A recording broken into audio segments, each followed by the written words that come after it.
Sport channel पर मैं Rajendra Shah advocate आप लोगों का फिर स्वागत करता हूं।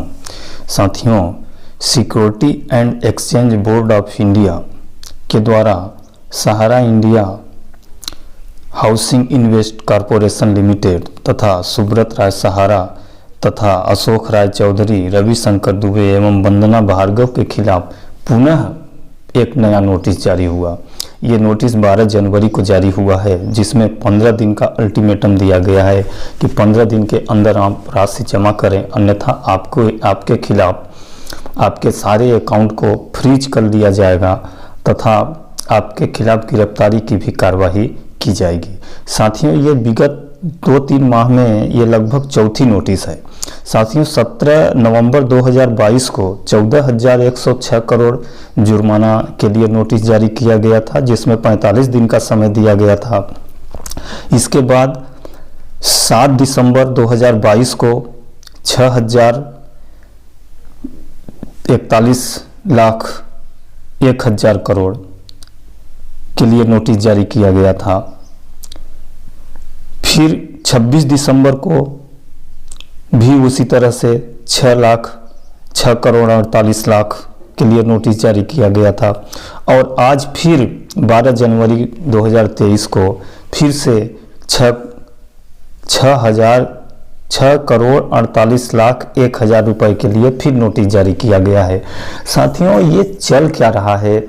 आखिर ये नोटिस पर नोटिस, नोटिस पर नोटिस, उधर केस चल रहा है हाई कोर्ट में, उधर केस चल रहा है सुप्रीम कोर्ट में। इसी मैटर को लेकर केस चल रहा है, जो सहारा की 2 कंपनियों का नियामकीय नियमों का पालन न करते हुए सहारा के द्वारा निवेशकों से पैसा जमा करवा लिया गया था। यानी गलत रूप से वो एफसीडी बांड जो होता है, अपरिवर्तनीय डिबेंचर बांड में पैसा जमा करवा लिया गया था वो एफसीडी बांड।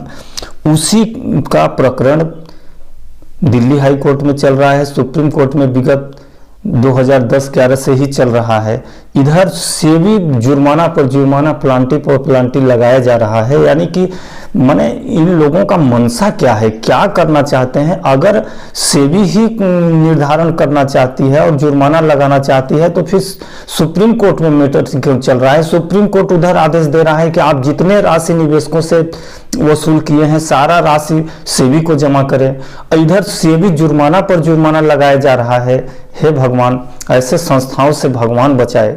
ऐसे संस्थाएं अगर जिस किसी भी व्यक्ति या संस्था के पीछे पड़ गई, तो उस संस्था का नामो निशान मिट जाएगा। उस संस्था के लाखों करोड़ों कर्मचारी बर्बाद हो जाएंगे। उनको चिंता नहीं है। माने इन लोगों में मानवता का तनिक भी ध्यान नहीं है। साथियों, हम देखते हैं इस नोटिस में क्या किया गया है। इसमें देखिए लिखा गया है कि जून 2022 टू जनवरी 23 से वो 1% पर मंथ के हिसाब से ये ब्याज लगेगा। अगर आप राशि नहीं देते हैं तो 1% per month.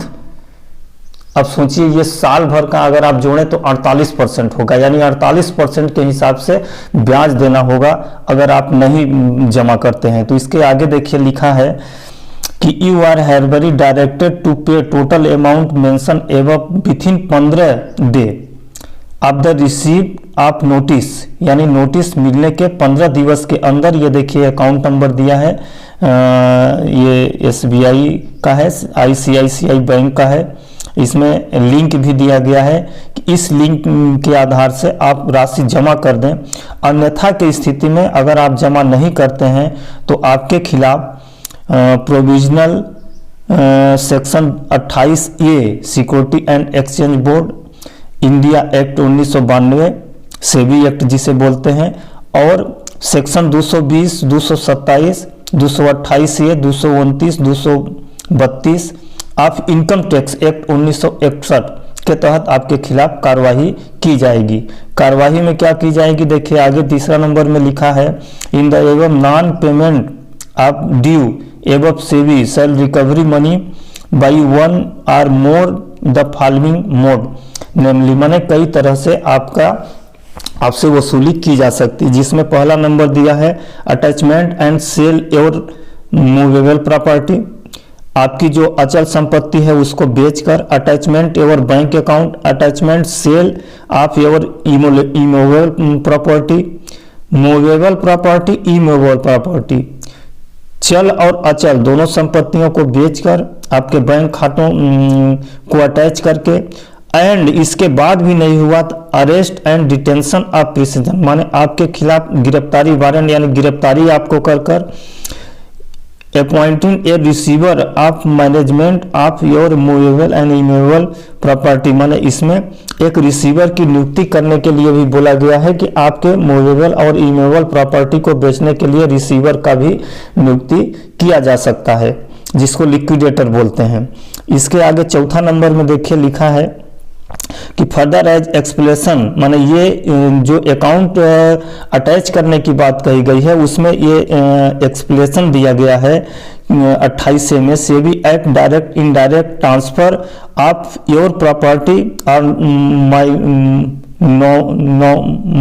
मॉर्निज held a bank account to your spouse, minor children, son wife, son minor children otherwise than adequate consideration on all after June 27-22, माने आपके पति का, पत्नी का, आपके बच्चे का, आपके बच्चे के बच्चे का और आपके माइनर सन का, माने किसी के नाम से भी अगर खाता हो तब भी उस खाते से अटैच किया जा सकता है और उससे रिकवरी किया जा सकता है। इसके अलावा देखिए 5वें नंबर में भी लिखा है, you are also advise to take note of service of the notice, you are not competent to mortgage, charge less, otherwise deal or any property belonging to expect with the permission of the recovery officer of any transfer shall be deemed void as per rule 16, माने आप rule 16 के अनुसार अपनी किसी भी संपत्ति को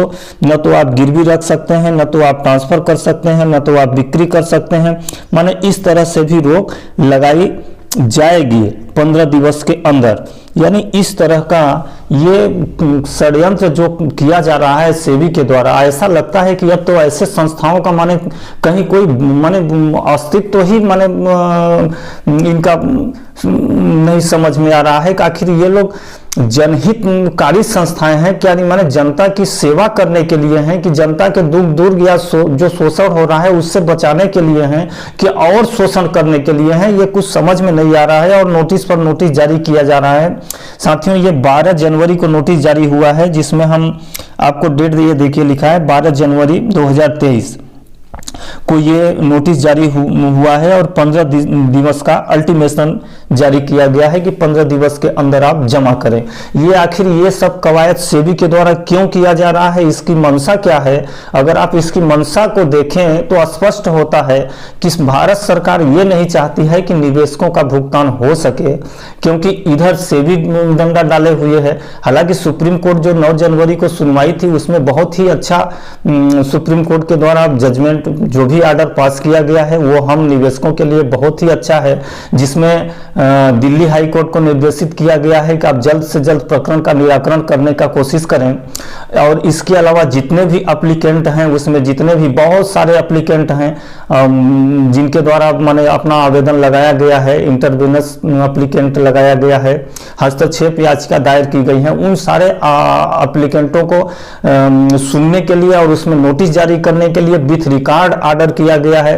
इसके अलावा कमलेश कुमारी वाला प्रकरण को खारिज कर दिया गया है, वंदना भार्गव वाला प्रकरण को खारिज कर दिया गया है और 18, 19, 20 अप्रैल को अगली डेट लगाई गई है। तो हमें अब लगता है कि माननीय सुप्रीम कोर्ट के द्वारा या माननीय दिल्ली हाई कोर्ट के द्वारा कुछ न कुछ अच्छा हम लोगों के फेवर में निर्णय आदेश मिलेगा। लेकिन इसके पहले हम लोगों के लिए सेबी पर हम लोगों को अब कंट्रोल लगाना होगा, सेबी के खिलाफ अब हम लोगों को स्टे जारी कराना होगा कि सेबी अगर इस तरह की कार्रवाई कर रही है तो सुप्रीम कोर्ट में जो दायर की है उसको वापस ले ले, अपना जो डिसीजन कर दे। अभी जैसे वो 6041 लाख 1000 करोड़ रुपए का नोटिस जारी कर रही है। सेबी के पास हमारा खुद पैसा पड़ा है, फिर भी वो माने 3-3, 4-4 पीढ़ी तक के बच्चों तक के, छोटे माइनर बच्चों तक के लिए भी वो बैंक अकाउंट अटैच करने और गिरफ्तारी करने तथा संपत्ति को किसी भी ट्रांसफर गिरवी करने से रोक लगाने जैसे नोटिस जारी कर रही है।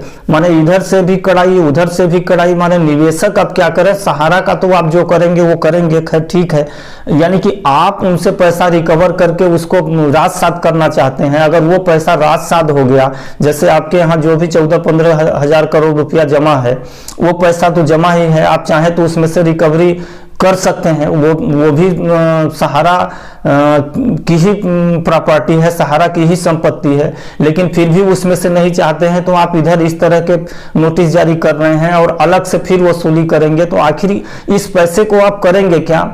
अगर इनके द्वारा गलती जब किया गया तो गलती किया गया तो आप गलती का प्लांटी लगा दिए, तो प्लांटी लगाने के बाद जो आपके पास पैसा पड़ा है 15,000 करोड़ रुपया, उसको तो रिफंड कर दीजिए, या सरकार कोई गाइडलाइन जारी करे किस गाइडलाइन के हिसाब से निवेशकों का भुगतान हो सके।